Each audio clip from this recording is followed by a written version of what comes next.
Mirada Económica.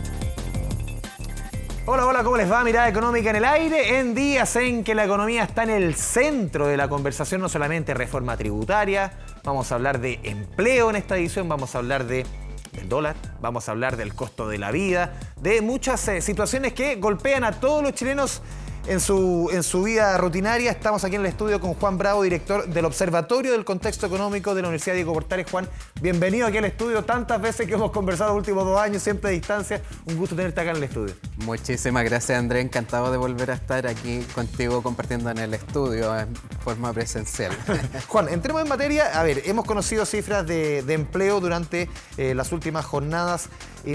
Lo dice el INE, se está generando empleo cada vez menos, pero el panorama no se ve bueno. ¿Cuál es la lectura que haces tú de estos números y de lo que viene sobre todo? Sí, si miramos las cifras de empleo y uno ve los grandes agregados, me refiero con eso a la tasa de desempleo, la tasa de participación laboral, la tasa de ocupación, la verdad es que se ha mantenido bastante estable en los últimos meses esos indicadores. A mi juicio, la noticia más grave que conocimos ayer, aparte de que efectivamente los ritmos de creación de empleo se han ralentizado significativamente en comparación a lo que veíamos el segundo semestre del año pasado, es que después de 11 aumentos consecutivos de empleo formal, tuvimos la primera caída. Y eso es muy serio. El empleo que se generó este último tiempo es informal. Exactamente. Porque veníamos, y lo decía el INE, que se había recuperado casi todo el empleo formal. Y lo que quedaba por recuperar era la informalidad, ¿o no? Exacto, ese es el tema. Esa es una señal muy compleja porque desde que comenzó la pandemia, nosotros habíamos tenido 2 periodos donde se contrajo el empleo formal, que fueron las 2 rondas de cuarentena masiva, claro, la de 2020 y la del segundo trimestre de 2021. Y después de eso, siempre había estado aumentando el empleo formal. El año pasado aumentaba a ritmos mayores, pero seguía aumentando y ahora tuvimos una caída leve, pero caída al fin y al cabo. Y lo que nos está diciendo eso es que la desaceleración económica ya está impactando al mercado laboral. ¿Y eso se refleja en la calidad del empleo, Juan? Exacto. Más que muchas veces, mucha gente tiene que ver en la cantidad, pero también en la calidad. Claro, lo que pasa es que el crecimiento económico, al tipo de empleo que afecta directamente es al empleo asalariado formal en el sector privado. Ahí, ese es donde afecta directamente. Entonces, a veces cuando uno ve cifras agregadas como la tasa de desempleo o el empleo incluso, no puede distinguir claramente esos efectos del entorno económico, de la situación económica, porque ¿qué ocurre muchas veces? Que cuando no hay oportunidades de obtener empleos asalariados formales, ¿cierto?, las personas, para evitar el desempleo, toman cualquier opción laboral porque hay que generar ingresos para sustentar el hogar. Y ahí muchas veces se trasladan a la informalidad laboral. Entonces, si tú cuentas el empleo total, quizás solo hay un cambio de composición. Entonces, no te cambian mucho las cifras agregadas. Y por eso que este desglose y ver la formalidad es tan relevante, porque ahí es donde uno nota inmediatamente los efectos del crecimiento económico. Y para lo que viene, Juan, porque aquí puede haber una mezcla, porque estamos entrando en un periodo del invierno en que la estacionalidad es dura para el empleo, sobre todo en sectores como el agro, el turismo, o también tiene que ver y se va a mezclar con la desaceleración de la economía. ¿Hay una mezcla? ¿Cuál pesa más de los dos? ¿Cómo lo ves tú? Sí, efectivamente, por un lado está el tema estacional, que ocurre, ¿cierto?, todos los años, que los inviernos tienden a ser peores para el empleo, ¿cierto? Hay sectores como la rama agropecuario silvícola, ¿cierto?, que en esta época contrata mucho menos personas. El sector turismo no es lo mismo que en verano, ¿cierto?, a pesar que igual hay turismo, pero no es la misma cantidad, entonces hay menos empleo, hay factores estacionales que efectivamente influyen. Sin embargo, aquí hay un fenómeno de la economía y que es el que nos va a determinar lo que va a ocurrir de aquí en adelante, y que es el proceso de desaceleración económica. El Banco Central este año estima que el crecimiento va a estar en promedio menor al 2%, ese es su punto medio para 2022. El próximo año es el que viene, y el próximo año al rojo seguro, de acuerdo al Banco Central. De frentón. O sea, el optimismo sería un 0%, de acuerdo a la proyección del último IPOM. Exacto. O sea, en el mejor de los escenarios, exacto, es 0, que va a estar estancada, pero el punto medio sería una contracción económica. Y entonces, eso es lo que nos está diciendo, es que el ajuste que debiéramos ver en el mercado laboral es que la tasa de ocupación informal va a empezar a escalar, ¿cierto? Porque El menor crecimiento, en definitiva, ¿en qué se traduce? En menores oportunidades de empleo formal. Pero técnicamente, a ver, Juan, solamente un elemento. Hoy día, de acuerdo al último informe del INE, 27,3% de la población de los ocupados son informales. Exacto. Eso debiese crecer, porque previo pandemia creo que era cerca de un 29%, siempre estamos en torno al 30%, pegando en el palo del 30%. ¿Podría superar ese 30%? Sí, podría superarlo. Con estos pronósticos económicos podría superarlo, porque lo que pasa es que en la pandemia es cierto que cayó la tasa de ocupación informal, pero... Porque las calles estaban cerradas. Exacto, y el empleo informal tenía menos mecanismos de protección, a diferencia del empleo formal. No es que mejoramos en ese indicador porque hubo una mejora estructural, ¿cierto? Entonces, ahora que van a escasear las oportunidades de empleo asalariado formal en el sector privado, las personas van a tener que recurrir a otros empleos de menor calidad de lo que van a hacer, y eso es lo que debiera llevar a un aumento de la tasa de ocupación informal. O sea, probablemente se va a seguir creando empleo, como ocurrió en el último reporte, pero va a tender a ser liderado por el empleo informal. Entonces, la tasa de ocupación informal debiera ir escalando ya el próximo año, porque una cosa es un escenario de bajo crecimiento como el de este año, y la otra es derechamente una contracción.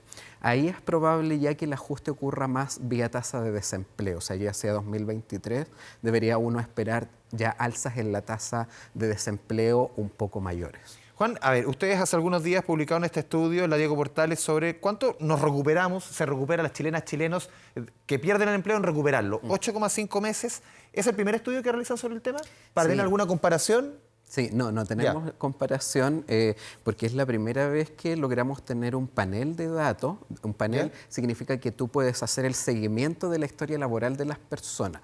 Por ejemplo, la encuesta de empleo del INE es muy interesante, tiene muchísima información, pero las personas van cambiando mes a mes, no son las mismas, por lo tanto no puedes hacer seguimiento. Perfecto.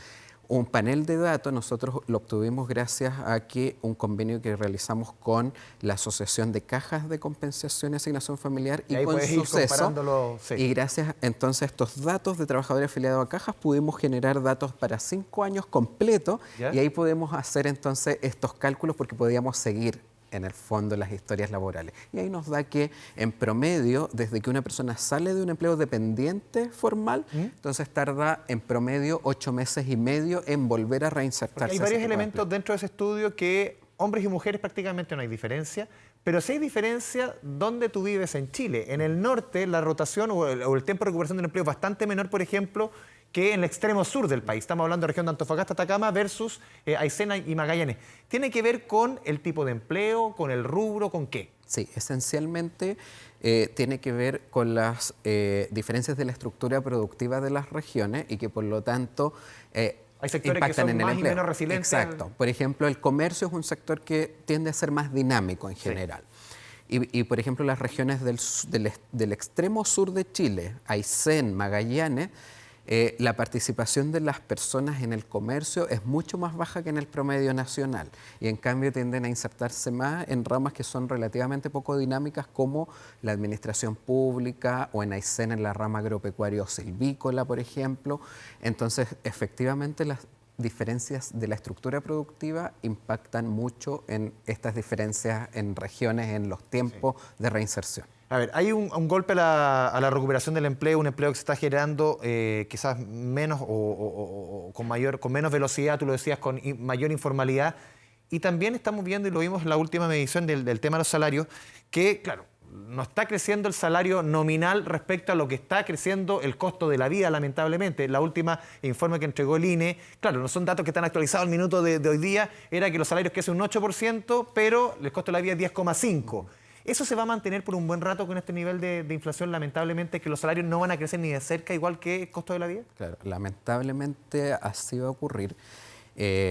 Claro, la última cifra que tenemos es que tuvimos una caída histórica de los salarios en términos reales. Claro. O sea, crecen los salarios, como bien dices tú, pero la inflación crece más. 2,3 creo que fue. Exacto. Nunca antes había ocurrido. No tenemos, desde que existe ese registro por parte del INE, no habíamos tenido una caída de esa magnitud. Entonces, esto demuestra que estamos en un momento histórico donde la inflación está deteriorando la capacidad de compra de los salarios. O sea, yo hoy compro menos bienes y servicios que el año pasado con el mismo salario. Pese que también el empleador quizás le reajustó nominalmente el sueldo, igual el costo lo había aumentado más. O sea, en el fondo aquí... Claro, porque lo que ocurre es que la inflación se está acelerando y de hecho los pronósticos del Banco Central es que en los próximos meses se siga acelerando. O sea, el último dato, por ejemplo, fue de 11,5% anual la inflación.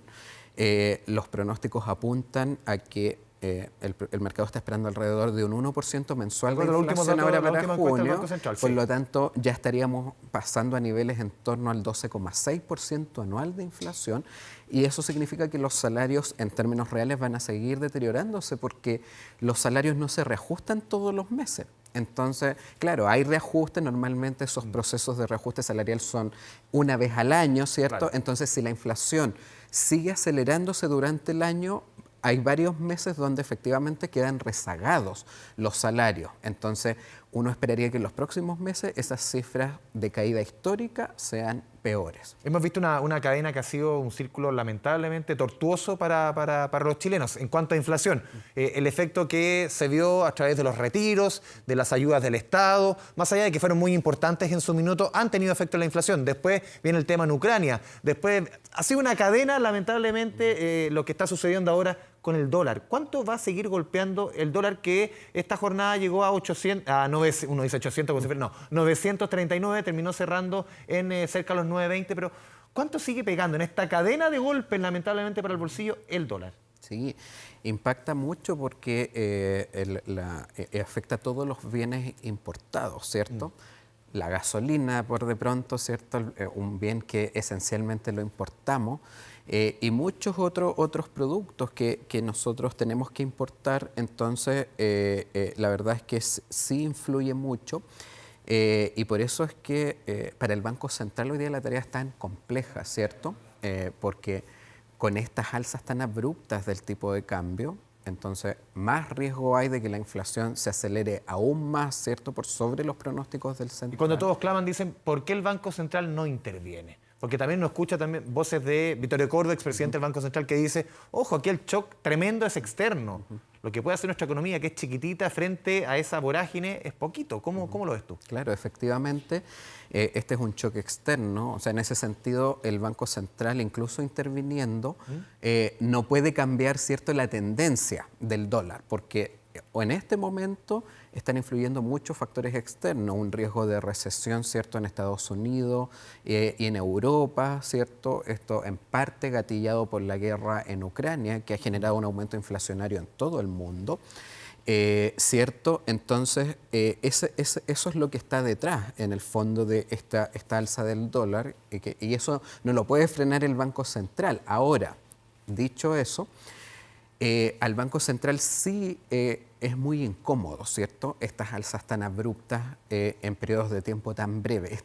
El Banco Central siempre dice, mire, la volatilidad del tipo de cambio para nosotros es un problema y eventualmente puede gatillar acciones. Y hoy día estamos en un periodo de volatilidad extrema del tipo de cambio. Entonces, independiente de que el Banco Central no puede cambiar la tendencia del dólar porque efectivamente está afectada por factores externos, la verdad es que no sería de extrañar que al menos trate de emprender alguna acción, ya sea una intervención verbal, por ejemplo. ¿Qué es una intervención verbal? Para que la gente entienda en la casa, ¿qué significa? Claro, significa que sin ejecutar una acción concreta, ¿cierto?, en los mercados cambiarios, el Banco Central anuncia, dice, por ejemplo, el Banco Central está muy preocupado por el alza del tipo de cambio, por lo tanto está evaluando, ¿cierto?, acciones. Y eso genera un ruido que hace... Exacto, y entonces eso a los agentes le dice, ojo, por ejemplo, aquí también también siempre hay un componente de especulación usualmente en estos periodos. Así funciona la economía. Claro, entonces el especulador que está apostando, ¿cierto?, al alza del dólar dice, cuidado, a ver si aquí hay una intervención, si efectivamente el Banco Central cumple su promesa, esto va a caer y yo puedo tener una pérdida importante. Entonces, en el fondo, en eso la intervención verbal ayuda temporalmente, tampoco es algo que... Por ejemplo, fue lo que hizo Hacienda, por ejemplo, Juan, los últimos días, el viernes de la semana pasada anunció esta inyección paulatina, 200 millones de dólares diarios, hasta llegar a 5.000. El día martes vimos cómo cayó hasta bajo la barrera de los 900, pero después a la larga conocimos los detalles, lo que fue las cifras de Estados Unidos, 1,6% de caída el primer trimestre, y cualquier intención de Hacienda queda borrado, ¿no? Exacto.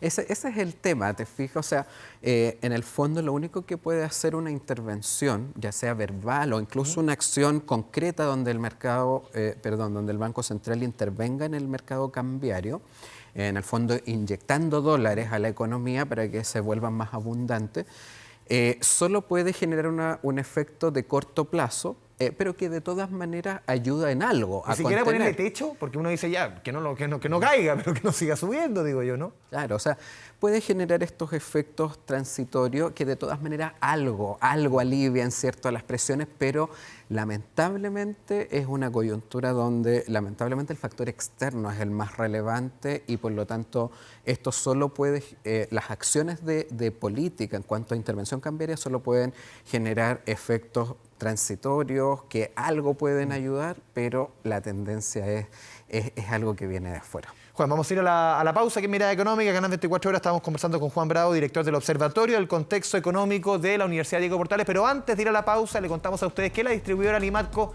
con 13 tiendas en la región metropolitana y una central de cotizaciones, presenta a ustedes la mayor variedad del mercado en cerámicas y porcelanatos, ofreciendo además sanitarios, griferías, pisos laminados, vinílicos, SPC, brindando atención, siempre atención personalizada. Visítanos en www.limatco.cl y síguenos en nuestras redes sociales. Hacemos la pausa en Mirada Económica, canal 24 Horas.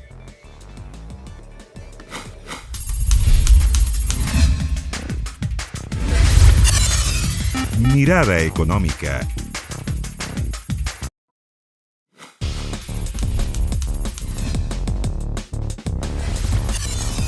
Mirada Económica. Volvemos a Mirada Económica, estamos conversando con Juan Bravo, director del Observatorio del Contexto Económico de la Universidad Diego Portales. Conversábamos, Juan, sobre el escenario internacional. ¿Cómo estás viendo el escenario internacional? Hemos conocido cifras, sobre todo Estados Unidos, eventuales nuevas alzas de tasas, como no se ha visto en muchas décadas ese escenario. En las cifras que comentábamos justo antes de ir a la pausa, el 1,6% de caída de la economía norteamericana, la más poderosa del mundo, en el primer trimestre. ¿Cuánto marca eso? ¿Cuánto afecta a nuestro país? También lo estamos viendo en los precios de las materias primas, para hacer un barrido, un poco un barniz de lo que está sucediendo en el mundo. Claro, es un escenario internacional que se ha ido debilitando. Aquí lo que ocurre es que han pasado muchas cosas en un periodo de tiempo corto. Primero, hay un fenómeno que no solo ocurre en Chile, sino que en otras economías, que con las inyecciones de liquidez que se hicieron por la pandemia, ¿cierto?, las ayudas, entonces el año 2021 tendió a ser un año donde efectivamente las economías se expandieron. La recuperación. Se recuperaron rápido en general, hubo cifras bien importantes. Entonces, después no es fácil revertir usualmente esas acciones, ¿cierto? Queda dando vuelta mucha liquidez en la economía. Eso por un lado. Y a esto se suma, y que ya esto independiente hubiera sido un problema, pero a esto se suma la guerra, ¿cierto?, en Ucrania, la invasión de Rusia a Ucrania, que eleva la inflación justamente porque Ucrania es un jugador importante en insumos clave como el maíz, ¿cierto? Rusia en el gas natural, hemos visto Rusia, el tema y otras materias primas, petróleo. Exacto, entonces están subiendo gasolina, pan, aceite, etcétera, como todos sabemos. Y eso entonces, pero eso está ocurriendo en todo el mundo, ¿cierto? Al final, cuando se restringen jugadores relevantes, eso genera más escasez a nivel mundial.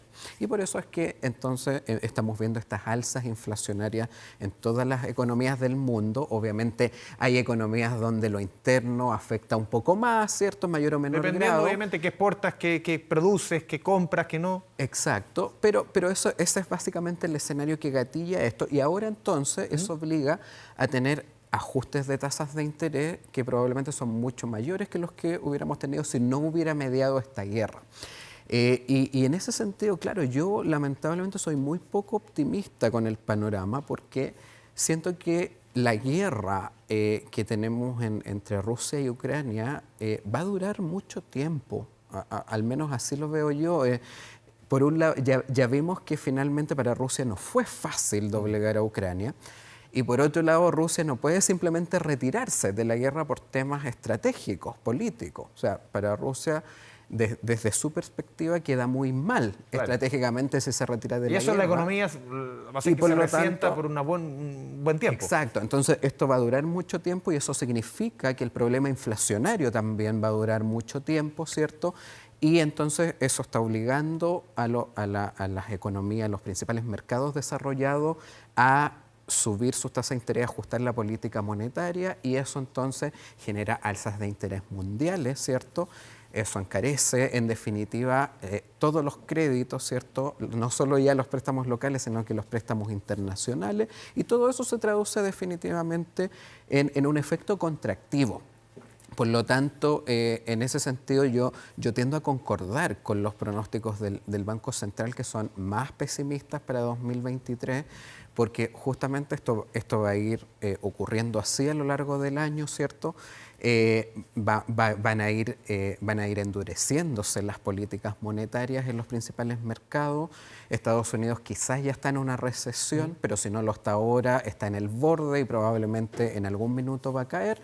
Así que está muy complejo, por lo menos lo que es 2022 y 2023, a mi juicio, el escenario externo. Y hemos visto que en materia de empleo en nuestro país y en materia de crecimiento, dos sectores han empujado por lo menos las últimas mediciones. Comercio y servicios y alojamiento, que son muy intensivos en los usos de mano de obra. ¿Tú ves que ese empujón, ese envión, se va a ir acabando en los próximos meses y ya se va a ir esto, entre comillas, lamentablemente, con este contexto que tú marcas, normalizando a eso que está pasando afuera? Sí, de hecho tuvimos muy recientemente las cifras de las ventas minoristas en la región metropolitana que marcaron una contracción. Entonces, efectivamente, el consumo debiera irse desacelerando. Hasta ahora había estado bastante resiliente el consumo. De hecho, el Banco Central lo indicó en su último IPOM que en lo que es el gasto, ¿cierto?, de la economía, la inversión es la que se había ajustado a la baja, pero que el consumo seguía bastante alto. Y eso es porque, en el fondo, todavía sigue habiendo mucha liquidez. No la misma, por supuesto, que el año pasado, pero sigue habiendo quedando remanentes de los retiros, lo dijo el mismo Banco Central, 4 o 5 puntos del PIB, que están ahí, guardaditos. Están guardaditos. Muchas cuentas corrientes, cuentas vistas. Claro, el punto es que probablemente mucha de esa gente también que tiene ahorrada esa plata es porque probablemente no tenía necesidades urgentes, ¿cierto? Y por lo tanto es probable que eso se mantenga, salvo excepciones. Pero esto era obvio que no iba a ser eterno. Y por eso es que las cifras están dando cuenta de esta desaceleración. Mañana vamos a tener un nuevo IMASEC. Los pronósticos ya apuntan a un 5%, más o menos. La última cifra era de 6,9%, o sea, sigue avanzando. Y efectivamente ya el consumo está dando estas señales, ¿cierto?, de que ya va a empezar a frenarse, ¿cierto? No vamos a seguir con esas expansiones. Por último, Juan, ese escenario recesivo que se pronostican en muchas de las proyecciones, ¿cuándo ya debiese aterrizar? ¿El tercer trimestre de este año? ¿El último trimestre ya comenzar a ver números al rojo? Claro, ahí depende de qué medición uno tome.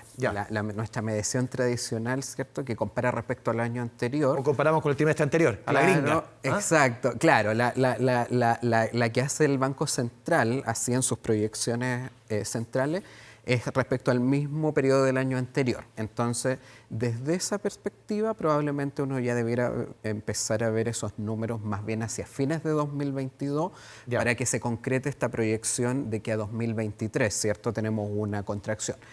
Pero lo que sí también deberíamos estar monitoreando es esta tasa, ya sea las IMASEC mensuales, ¿cierto?, desestacionalizados, las variaciones mensuales o trimestrales, pero respecto no al año anterior, sino que al periodo previo. Y ahí es más probable que eso ocurra antes. O sea, todas las cifras que tenemos hasta el momento parecen indicar eso, que está ocurriendo un ajuste que está siendo relativamente acelerado Las cifras de empleo a mí ya me alertaron mucho de eso, Ya. de que, o sea, me están un poco adelantando. Si el empleo formal se está contrayendo en las últimas, cuando uno compara respecto al Claro. reporte previo, eso quiere decir que Esa es la probablemente la señal más actividad potente. económica también está. Entonces, yo no me sorprendería que mañana efectivamente, cuando mañana veamos el IMASEC, el mensual desestacionalizado, volvamos a tener una cifra negativa como la tuvimos el mes pasado.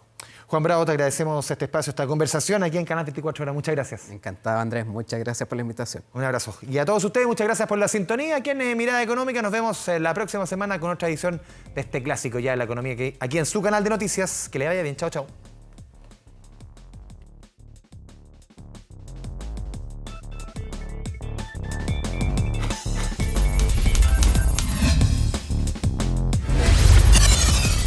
Mirada Económica.